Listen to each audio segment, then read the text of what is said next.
do that. Pledge allegiance, We'll do roll call first. I guess. All right. Mrs. Grove, Here. Mr. Malkowski, Here. Miss Joy, absent, Mrs. Lebudzic, Here. Mrs. Lammel. Roll call first. I guess. All right. Mrs. Grove. Mrs. Petropoulos Here. and Mrs. Salzer. Here. Pledge. Stand for flag. I pledge allegiance to the flag of the United States of America and to the republic for which it stands, one nation, under God, indivisible, with liberty and justice for all. Okay. We've got two guests in the audience. We have Megan Nothnagel and Allison Mallow. So thank you both for being here. You can go on to 2.0. I got it. Oh, actually, we need to, can we get, with Tirza not being here yet, can we get a nomination for a secretary pro tem? I'll nominate Joanne. Is there a second? I'll second.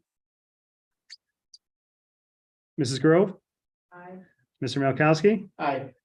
Mrs. Lebudzic, Aye. Mrs. Petropoulos, Aye. and Mrs. Salzer. Aye. Thanks, Joanne. All right, 2.0. Okay, potential board action to approve voucher, in the amount of $118,439.50. I'll second. Okay, Mrs. Lebudzic, Aye. Mrs. Petropoulos, Aye. Mrs. Grove, Mr. Malkowski, Aye. and Mrs. Salzer. Aye. Okay, Dr. Thorne, you are on. All right. My superintendent's report, just later on in the meeting, you'll be asked to approve the consolidated district plan. A couple of years ago, basically the state allowed us to say, instead of having to approve every little detail, we have to fill out 12 questions, questions for 12 federal grants. And so we need to approve that today. It's in your packet, so that we don't have to do that for every single grant. But that's really my only report today, because our main focus today is our portrait of a learner, which I'm going to turn over to Megan to present. Thank you. Yeah, and I hope you don't mind if I stand. Is that okay? That's more. I'm a little concerned. Megan, I just feel like it changes from that official presentation to just my update. So 4.1 on the agenda for tonight is the presentation of a portrait of a learner. And I did bring this up as my other at the regular board meeting at the beginning of the month. But today I'd like to present a little bit more about what this is and share some examples with you and talk about the timeline for this work that the district will be taking on. So you do have the presentation in front of you. And then I will present it up here at the board as well. And of course, throughout, if you have any questions, either write them down and I of course have time at the end for you to ask those questions. So I'd like to start off with just the board reflecting on some of these questions here. So they're just essential questions in kind of that what we're doing or why we're doing this work. So what is your vision for our students when they graduate from Chicago Ridge School District 127.5? And as board members, what are the hopes and aspirations and dreams that our community has for our young people? What are the skills and habits of mind that our children need to be successful? How can we build a school system that prepares our children to achieve their personal and professional goals? So I just want to give you a second to kind of reflect and think about those on behalf of the community. How would you respond to those? And I'm not asking for an answer for your response, but just something to give you some time to think about.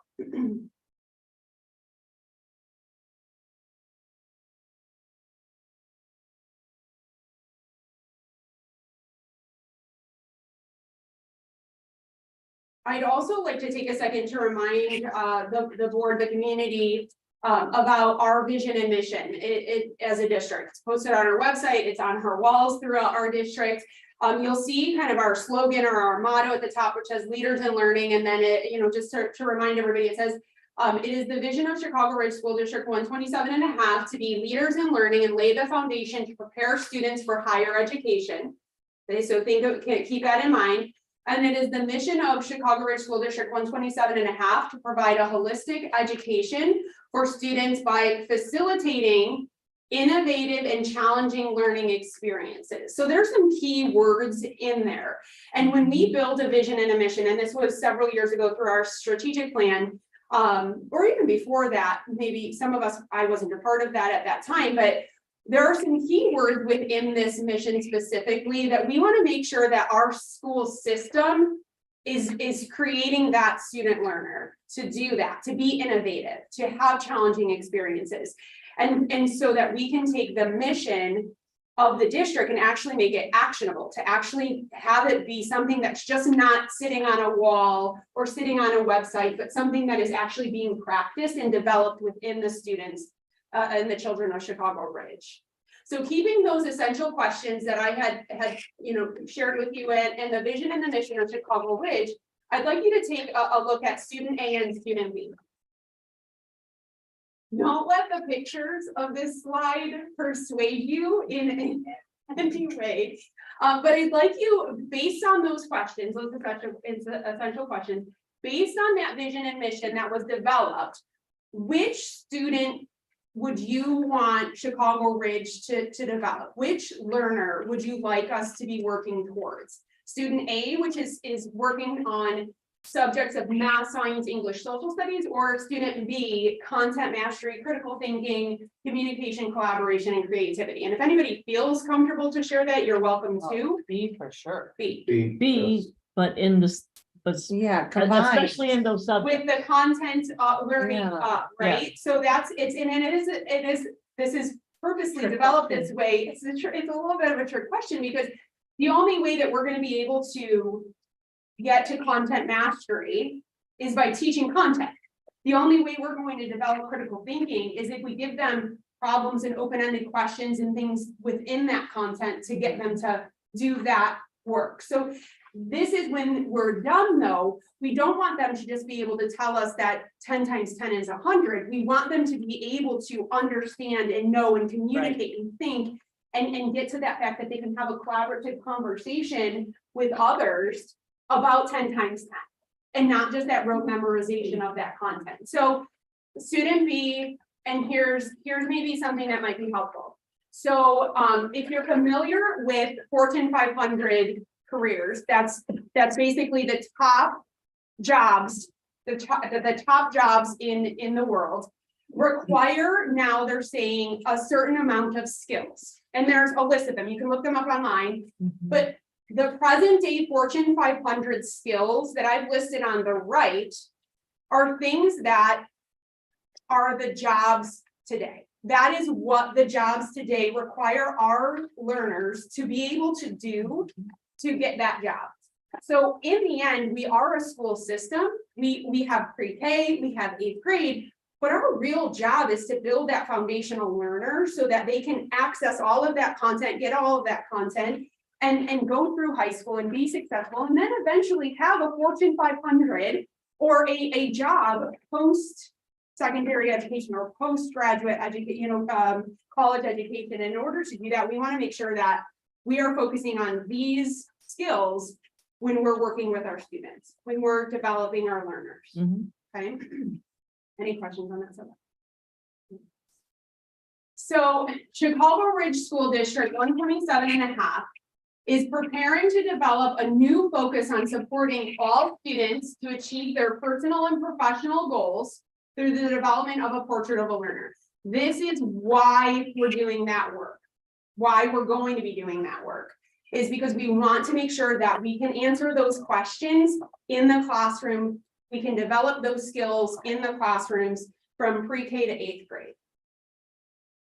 So why a portrait of a learner? And I know this is a little bit lengthy, but there are some keywords in here that I think are important that we do talk about. So we're going to undertake a year-long process to develop a portrait of a learner, but that's not where it ends. And make sure you realize that we don't just develop the portrait, which is a beautiful visual that we'll put on a wall and we'll all celebrate how nice that looks. There is going to be a year 2 and a year 3 that I'll talk about, but the main work that we need to start with is building this portrait of a learner, and it's about a year-long process. And the intention of this process is to engage all of the stakeholders in the community to get their feedback, to make sure that we're building that learner based on the community that we are living in and working in. So that we can gain feedbacks about the feedback about the characteristics, the qualities, and the life skills we want them to internalize. Not just talk about, but internalize it. This process will be shaped by feedback from parents, community members, staff, and students. And it will include a series of goal and strategic priorities that will guide the district. Now, I know Dr. Thorns at the last board meeting when I had shared about this, he talked a little bit about how to kind of put it in perspective of the work, it's like a strategic plan, but it's for the learner. It's steps and actionable items for the learner specifically. So there'll be goals, there'll be that whole process. The last part of this page is italicized because it's being taken right from this reference at the bottom, this Battelle for Kids, which is the framework that we will use to model our process off of. So they do have a whole program that you can use and that will guide us through this work. So I italicized it so you knew I took it directly from it, but you'll notice the first couple words here, the portrait of a graduate. Those words are interchangeable, and you'll see if you Google search a portrait of a graduate or portrait of a learner, you'll see those both come up. It says portrait of a graduate on this slide because I quoted this directly from there. But we've decided as a district that it's important for us to call this a portrait of a learner, because we don't just want that mindset that this is 8th graders teacher responsibility. We want our pre-K portrait of a learner to be what's happening in that pre-K classroom. We want a 5th grader to be getting that same learning experience. And so we're calling it portrait of a learner to know that every teacher, every classroom, every student, every parent has an impact on that eventual, plan and growth for that student as an adult professional or personal goals that they might have. So the last paragraph here says the portrait of a graduate serves as a North Star for system transformation. I think that's huge for us to understand. Once we get this beautiful image that identifies what we want our learner to be, it will transform the system that takes us to get to that point. This is kind of like the end, keeping the end in mind. Providing strategic direction for the redesign, big word, of the overall educational experience for students. This collective vision reinvigorates and re-engages students, teachers, and community stakeholders on education.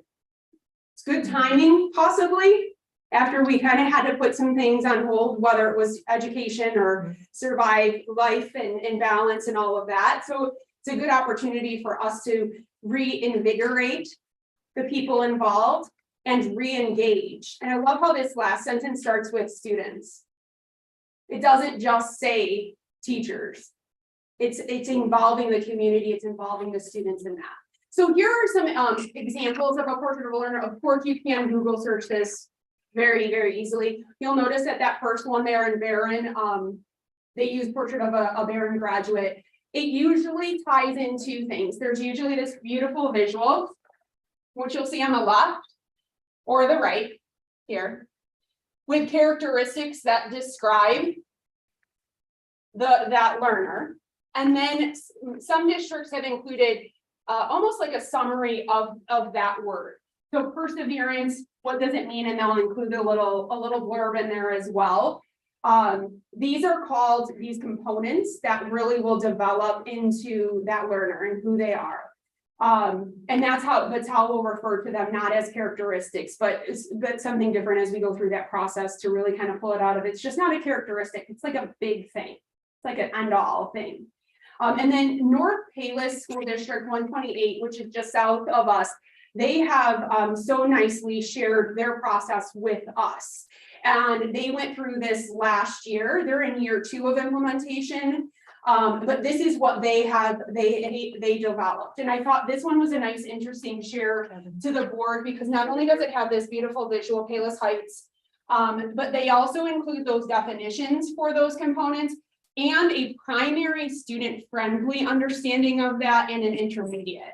And I think this really ties in that whole students. When you see that word within that process of planning, you'll see within what they've done, and they've made some changes and they've made some adjustments. We can learn from them, and we can also build upon that with what we want to incorporate into our portrait of a learner. So you'll see there kid-friendly or student-friendly words that they can then take ownership for as they build themselves up as a learner. So as I had mentioned, we will use the framework from Battelle for Kids. It is the whole process of building a portrait of a graduate, they call that. So it is literally 4 steps that they have a workbook through that we will walk through, they have a workbook that we will walk through each step with them in their process, their framework. I've put that up there on the right-hand corner. It does have to do with the 21st century learning, which is again, those Fortune 500 skills. That student B is really preparing the student for the 21st century of professional or personal goals that we hope the students will reach and strive for. So this is the design process. As I had said, there's 4 components. That does not mean 4 months. That does not mean 4 meetings. That just means there are 4 steps. The first step is really developing a design team. And the design team will be the committee.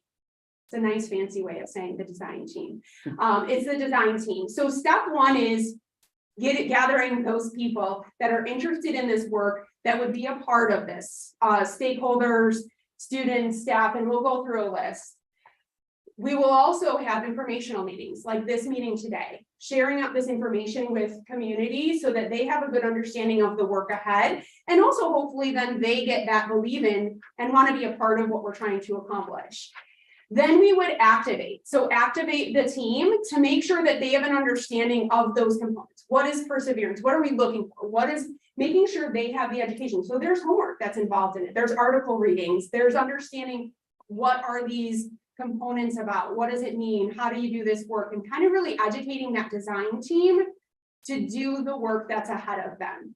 And then step 3 within the plan is many months. It's about 3 months, 3 meetings of building and designing and whittling down kind of that strategic planning component of it, of here's everybody's input.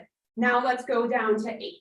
Okay, let's reach out to the community and get everybody's voice in this. Okay, let's go down to 6. Let's go down to 4. And that's kind of that back and forth. We would survey the community, we'd get their feedback, we'd ask them questions, we'd want to know the students as well. What do you think? What do you think about this word? Then we might change words from like responsibility to persevere and kind of fine tune things a bit. And then create the actual final product. So those examples that I showed you would be within that design team. Hopefully we can get somebody that can make this nice visual for us, that can actually do the visual appearance. They recommend including an art teacher or students that are into art, high school, former graduates of the community that are former graduates of the district that are in high school now that might be able to do some of the designing, that are in art classes, that have a passion for that. I know in 128, they had a former graduate who was in design, computer graphics design, and he was a part of the process and then was able to create visuals for them that they pulled out of just that one little one. And then of course, the adoption. We want to make sure that the board we would bring to the board the recommendation for the portrait of a learner. And then in hopefully May or June, depending on our timeline, we would hope that the board would, approve being a part of that process, that portrait of a learner after those final steps, step 4. And then as I had said, this is year 1. Year 2 then is based on those components that the committee, the design team chose, data tracking, showing that growth, getting the kids involved, making sure that it's something that's on the forefront, but then also professional development, making sure that our staff and our community are aware of how they can support that. So as I had mentioned, the design team, and this is definitely something that we would want the board to weigh in on and give recommendations if there's any changes that you would like to make. But the design team is really there to identify those core competencies. Those are those characteristics needed to succeed, no matter what path a student takes after graduation. And then we've got the school district representation, and you'll see those listed there that we would recommend having on the design team. And then also the community representation That would also include parents, students. We are looking to possibly have an elementary student with their parent be a part of that, and not just hear from the junior high. And then hopefully high school aged alum, that would be a part of that planning as well, knowing their experiences in high school and what we could have done to prepare them in the district. So please feel free to, make note and let us know if there is a recommendation you would like, if there's a community partnership that you would like us to include on this. Know though that the design team is really the core, but throughout this whole process, the goal and the framework really has us reach out to the community and bring them as a whole, as much as we possibly can into the whole process as well. So just the timeline that I would like to suggest we consider right now. We're in the fall of 2022. Informational meetings, last meeting being the first time really I have shared this out. This meeting being the big informational meeting to the board, but then also again sharing some more details post this meeting to the community to give them that foundational understanding of what it is that we're trying to accomplish, and then hopefully recruit them through that believe in share out. By December or by the end of December, we'd really want to have that team established. So between now and then, I would be sending out, interest, to the Park District, to the Chicago Ridge Library, recruiting members from each one of those partnerships that we have in the community, trying to get those parents and those students on the design team as well, so that we can end this year, this 2022, with that design team and start with the meetings and the design process in January of 23. And then I just have May or June, depending on, again, visual graphics and all of those things that we would have to put into play here, coming to the board and with a final recommendation at that time. So this is just one last statement pulled directly from that Battelle framework. The portrait of a graduate is the first step in framing a new vision for our school system. Once we create our portrait, the exciting work for implementing this new vision begins. And then that would be year 2. So I have any questions, but I also put a little who wants to participate at the bottom. No need to commit today, but definitely we hope that this is something that your heart believes in as we continue this process, and that's what we hope that our community also feels that passionate about being a part of it. So what questions do you have? Yes. I actually wrote down a lot of stuff because I really like this whole idea. Getting families involved with their students and their learning, because it does take a village. You're talking about the high school student, possibly. I'm not sure how it works, but do they still require community service hours in high school? Or was it Yeah, just 100 years it ago? depends on, like, if they're in certain clubs, it's not required to graduate into 18, but if they're in specific clubs or something. Does that could be Definitely. something that they could look for community service hours, helping with this? And I can definitely reach out to 218 and ask them who specifically we could share that information with. National junior, national. Yeah, so that we could, I think when it comes to the students, I think the more that we can get, the better. Because what I think of it, and it warms my heart to think if I had an opportunity to be a part of this, and then 5 years, 10 years down the road, you look back and you said, yeah, I was part of that. I think that could be very impactful for their future as well. And what other questions? Just more ideas, really. I was actually gathered the children yesterday as I was reading through the board packet, and they came up with some ideas. I just asked them, what were something, my oldest, not the little guy, he just wants to play soccer. I asked her what things when you were in school that you did really stood out. Yep. What are the things you remember doing while you were in school, elementary, high school, whatever. Yep. And spirit days, cultural days, like culture groups. Yep, sure. Different things for that, field trips and assemblies, different team building, a New Year picnic, talent shows, vision boards, internet safety, actually, she mentioned, should be probably told to a lot of people. Career day, like clean up gardening, stuff like that, just to get people involved and, yeah. Stuff Yeah. like that, And I appreciate you, go ahead. and pen pals, like with people in nursing homes, and writing a letter to your future self.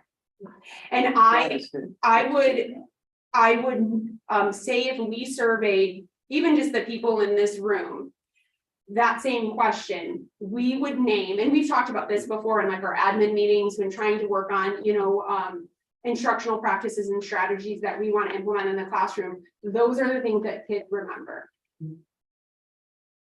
Those writing a pen pal, though, they think of that as, but what are that's writing, that's editing, that's, Empathy. yes, Creativity, communication, like Yeah. those creative Collaboration. touchstones Mhm. are what make kids implore these skills, so they remember all those things, but are like having these things be a part of it, they remember the fun part Yeah. or the different part, but hopefully, Sneaking in that list. yeah, these Yeah. things can be in there, that.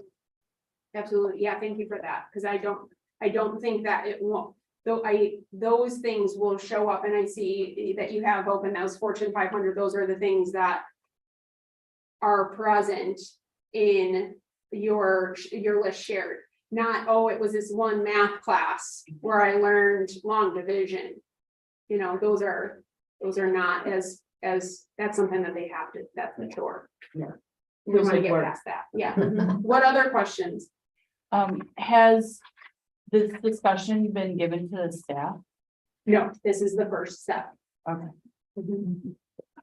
Yeah, that's a good question, because this does directly impact their whole system, their whole classroom, that really is.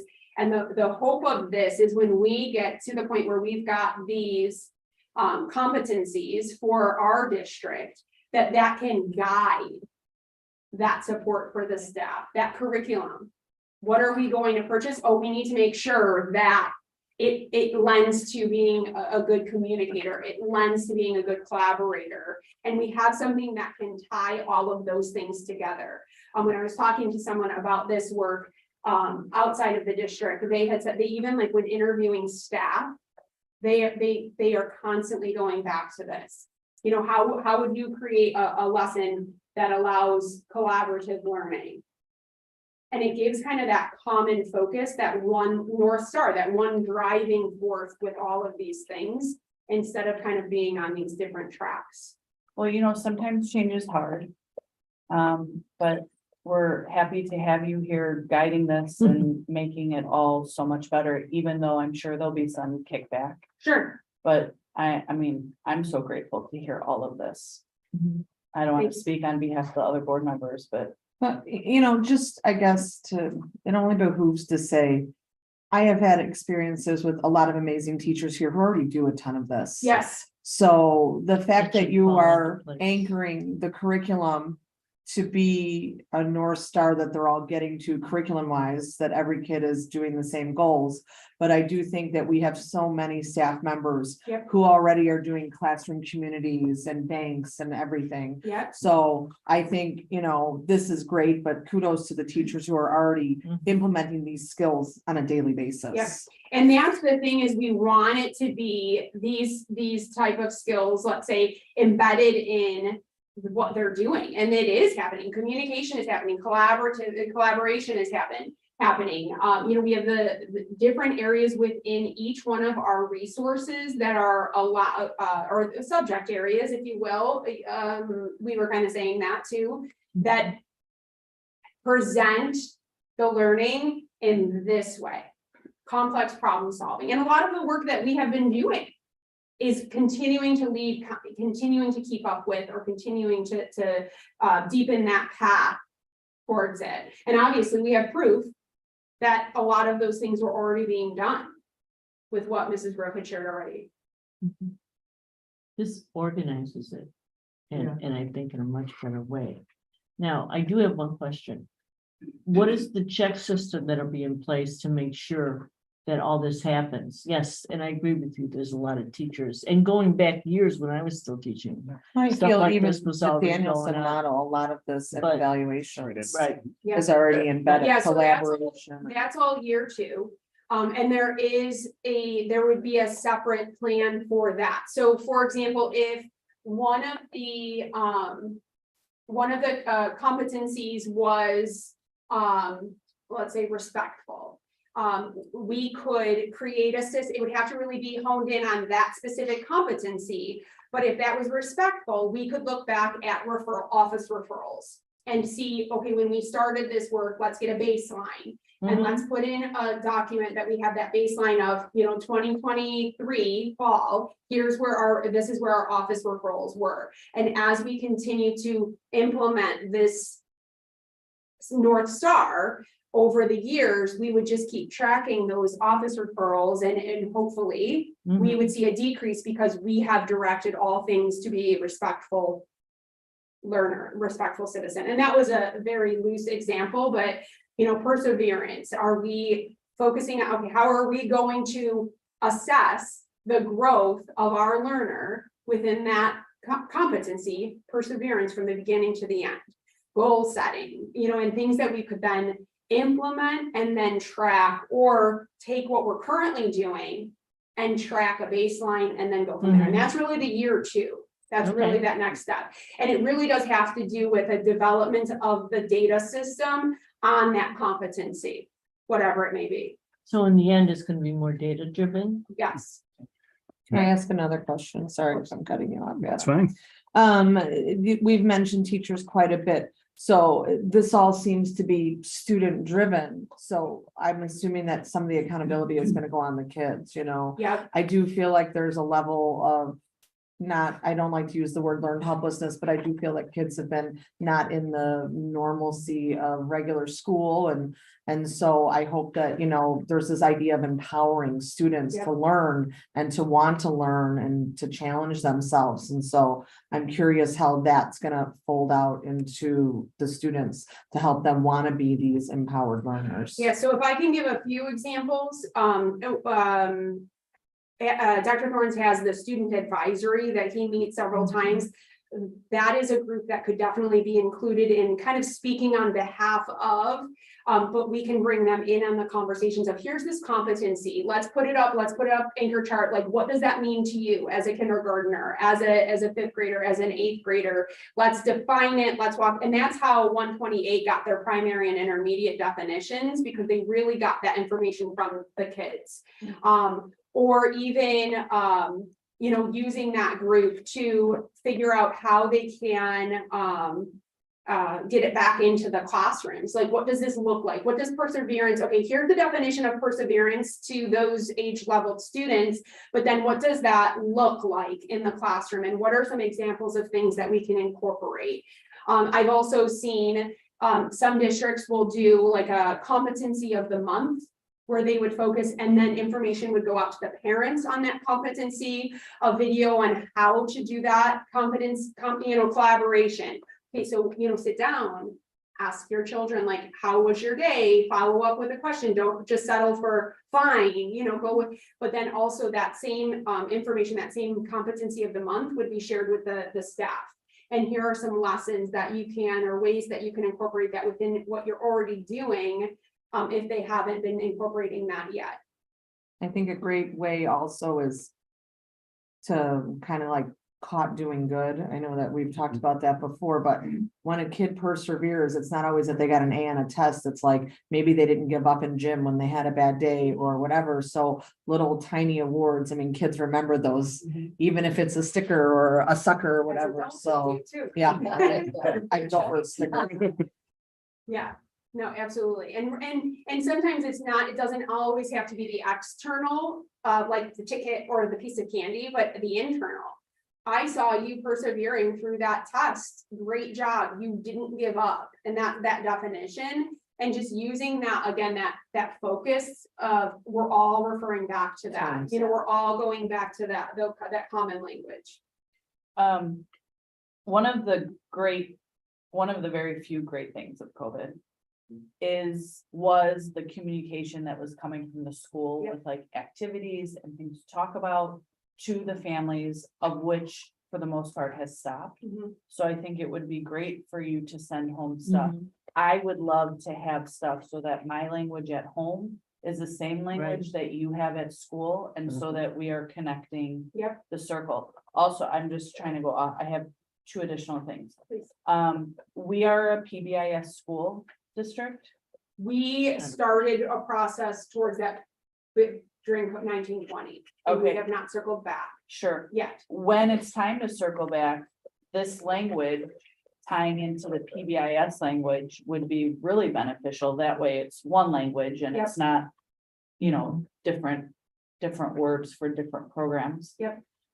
Also, what is the financial obligation of this Battelle program? So we have the framework. We are not going to have their representatives come out to us. That's where the fee would come. We are running the framework within the district. Awesome. So just me, the charge of me.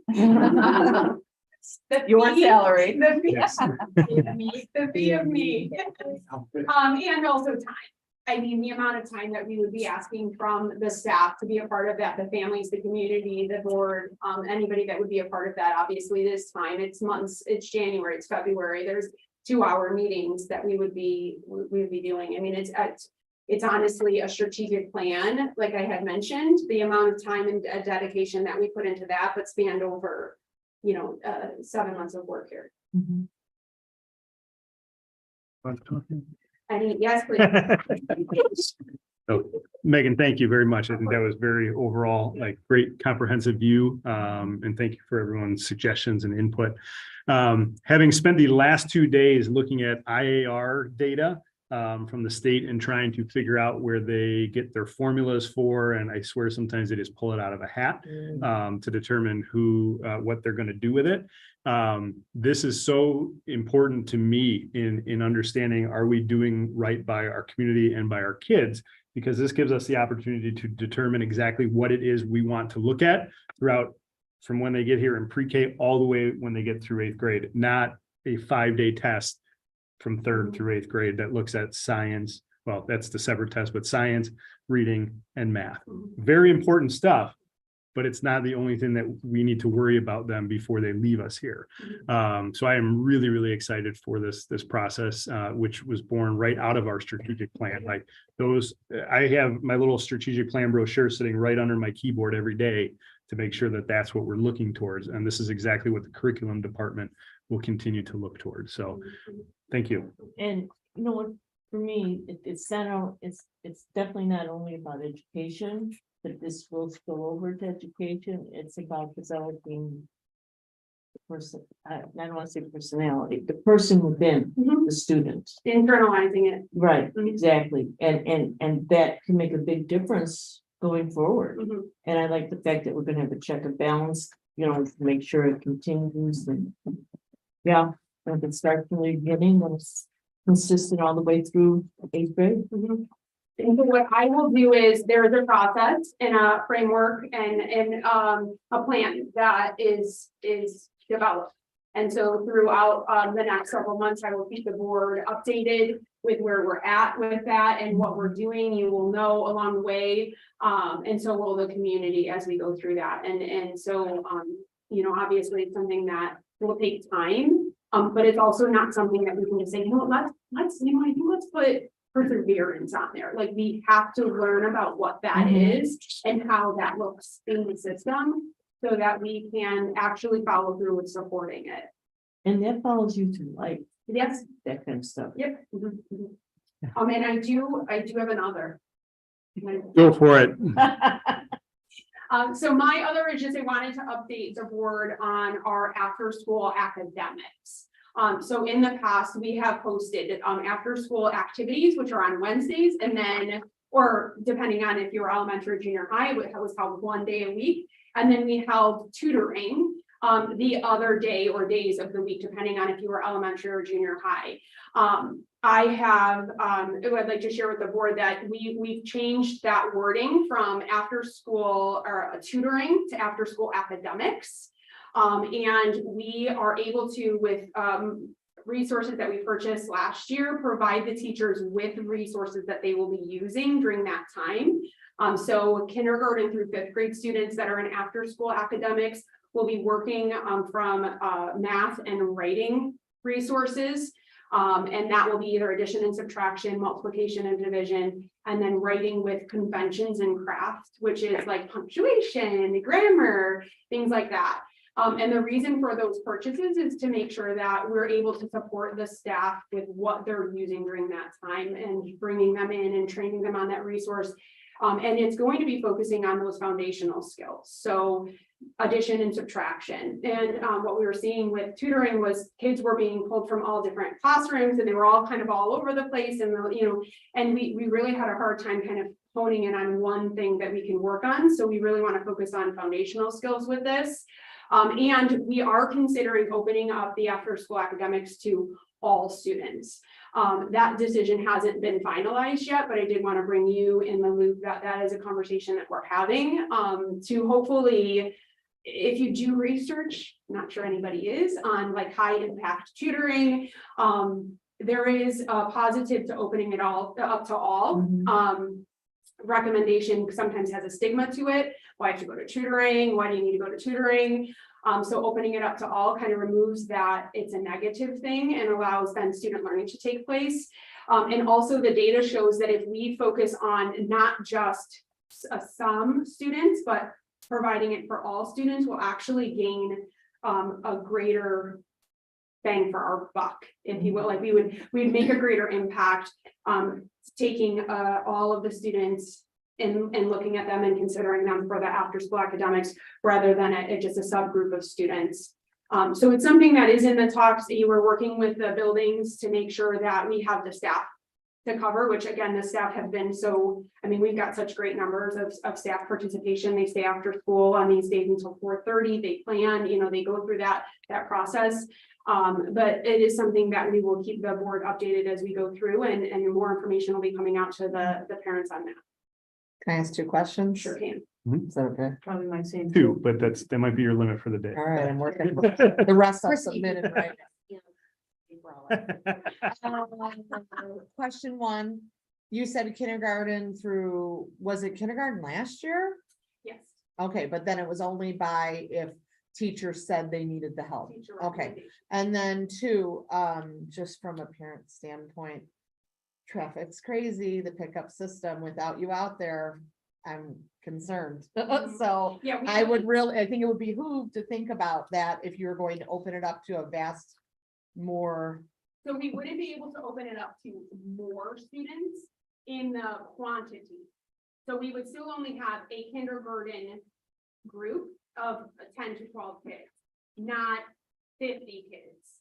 It just, when I say that we're thinking of the possibility of opening it all to every student would have the chance to sign up for it. Not just the group that is being recommended. But then there would be a cap on it, is what you're saying? It's based on staffing. Okay, so that's Yeah. where I guess I was confused. Yeah, all of the things. beyond Okay. that, Yeah. Well, space. I was gonna ask about like behavior concerns, Yeah. like, well, is that teacher gonna become a babysitter? I if thought there's- that. If there's so many, Yeah, I was so just it's thinking- still, so right now, our current, in the past, our current tutoring groups were 10 to 12 at most. 8 to 10, depending on the grade level. And that's where we would cap it for still each grade level. It wouldn't be a group of 25, there's no, for an after school from 3:15 to 4:15, that you're not getting out of that what you would be putting into that effort. So it wouldn't be more students, it would be an opportunity offered to more, but we would still be picking and having only the 8 to 10 or the 10 to 12. That include the recommended students? No, we would not be focusing just on recommended.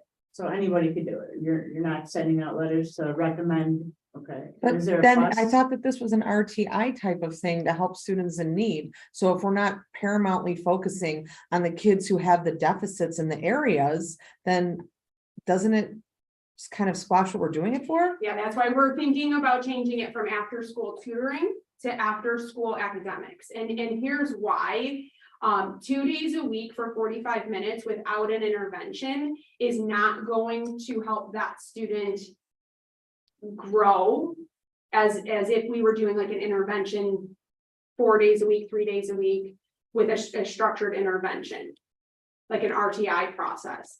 That should be done during the day, technically. I have a question. Okay, so if we change it, and I understand the purpose behind that, the verbiage and stuff.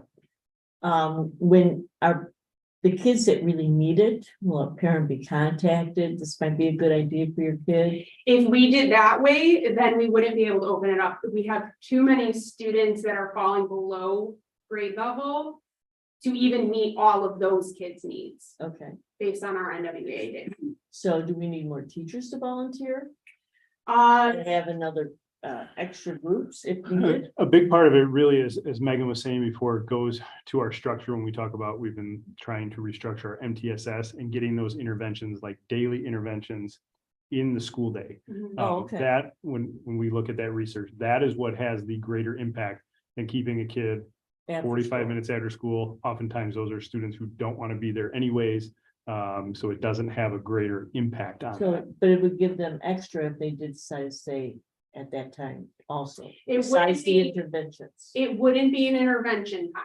No, Because that 2 days a week for 45 minutes with, if we take all of, let's say, first grade students that are falling below grade level, they all have different needs. right, We're not tracking they just have decoding, and then we can provide an intervention for decoding, which is a component of reading. Mhm. We are getting students that some have a phonics or phonemic awareness deficit, some have a decoding deficit, and we're kind of pulling them and trying to do our best in the time that we have to provide this extra time. But we don't have a resource to do that in the amount of time, and we don't have right now the ability to hone in on just that one student's deficit. Or gap within their learning. So we would transition to more of a foundational focus of that addition, subtraction, or multiplication, division, depending on the grade level, and writing, because those are things within the school day that we're missing. We have so many kids, and teachers are saying the students, even up to the upper grades, are still not capitalizing, still not using punctuation, and we don't have that opportunity to add it to our school day. So we would be opening it up as an additional. and I'm gonna throw out there that I guess after the last few years with COVID and everything, that situation's probably worse. There's research to show that there have been gaps created. Yeah. From that learning. I guess I'm extraordinarily confused by all this, and maybe it's something we could discuss afterwards. Sure. I just don't understand. So it's not an after-school help thing. Now it's just after-school educational enrichment for 10 kids, just like the sign-up thing. If you play Saturn ball, and then like the ones who get it in first, it's pick of the draw. And we're gonna try and help the kids who have deficits during the school day. So it wouldn't necessarily be first come, first serve. It would be based on that list of students, the principals, the assistant principals, and the teachers would say, okay, of these students, how can we develop this group based on those that were signed up for the opportunity? Okay. Yeah, but you are correct. But when we look at the data that we have over the last several years from NWDA, and we look at those students that were in tutoring, they're not their growth is no different than a student who was not in tutoring. But is it because there was a lack of curricular help? Could be. Or is it because it wasn't effective? I mean, if you're indicating that the teachers weren't sure what to teach and they didn't have directives, and now you're developing that, and we're not pushing it towards the kids who have the highest need, I just don't know that this is the best plan. Sure. And I'm just putting it out there. Yeah, no, I appreciate the conversation. But yet I see it as, like you're saying, after school academics, there are some students who do enjoy school and things like that. And if some of these students who were advanced somewhere else or anything like that were in a classroom with other students who weren't, you also have where another student helping a student sometimes helps them better than an adult. Mhm. And it also helps the other students become better at what they do. You know, they say, you show them how to do it, you do it, you teach it. It's like, it like totally solidifies it. So you might be helping other students become a Yeah. mentor. or You're learning something. from the community that you're through with. Exactly. Yeah, and And if you can do it, I can do it. the conversation had also stemmed from just the participation, that even though we were going with those students that were being recommended, we had 2 of them showing up. And we're wasting the opportunity for all. we have 8 of them show up in certain grade levels, but then, certain grade levels, there's one kid sitting in front of that teacher, and reaching out to the parents and students aren't showing up. And so there's definitely a need for a resource within that. So a curriculum resource to provide that support for those teachers to implement. But then also what opportunities are we providing for our students is kind of the other conversation that we're considering. Yeah, so as Megan said earlier, this is something we're still kind of Yeah. ironing out, and Definitely. I'm sure we will update. Yeah, As we move on. yeah, It All right. sounds good, though, Megan. Thank you. Thank you, Megan. yeah, you're welcome. All right, we're gonna move on to new business, 5.1. We have the potential board action to approve payment to Grove Masonry Maintenance in the amount of $118,439.50. I think we did that. No, It was the voucher one, wasn't it? no, It's two different motions. Wait, it's the same amount. Yeah, usually a voucher encompasses several invoices. In this case, it's just the one. Okay, got it. I'll make the motion. we have a second. I'll second. Mr. Milkowski. Aye. Mrs. Lammle, I, Mrs. Grove, I, Mrs. Lebudzick, Aye. Mrs. Petropoulos, Aye. and Mrs. Salzer. Aye. And I talked earlier, 5.2 about the consolidated district plan. So we're looking for a motion to approve that. I'll make a motion. Mrs. Grove, I, Mrs. Lebudzick, Aye. Mr. Milkowski, Aye. Mrs. Petropoulos, Aye. Mrs. Lammle, I, and Mrs. Salzer. Aye. Hey, opportunity for visitors to speak. Allison, anything to say? You're here a lot. Okay, we're gonna be adjourning. Yeah, we're going to closed adjourn to session. closed session for the purpose of the discussion, of appointment, employment, compensation, discipline, performance, or dismissal of specific employees of the public body or legal counsel for the public body, including hearing testimony on a complaint lodged against an employee of the public body or against legal counsel for the public body to determine its validity. However, a meeting to consider increase in compensation to a specific employee of a public body that is subject to the Local Government Wage Increase Transparency Act may not be closed and shall be open to the public and posted and held in accordance with the Open Meetings Act as defined in the Open Meetings Act, Section 2C1. The discussion of collective negotiating matters between the public body, its employees or representatives, or deliberations concerning salary schedules for one or more classes of employees as defined in Section 2C2. We will not be talking about any discipline, safety, or litigation during this. Can we get a motion? No, second. Mrs. Grove, I. Mr. Milkowski, Aye. Mrs. Lammle, I. Mrs. Lebudzick, Aye. Mrs. Petropoulos, Aye. and Mrs. Salzer. Aye, 7:22.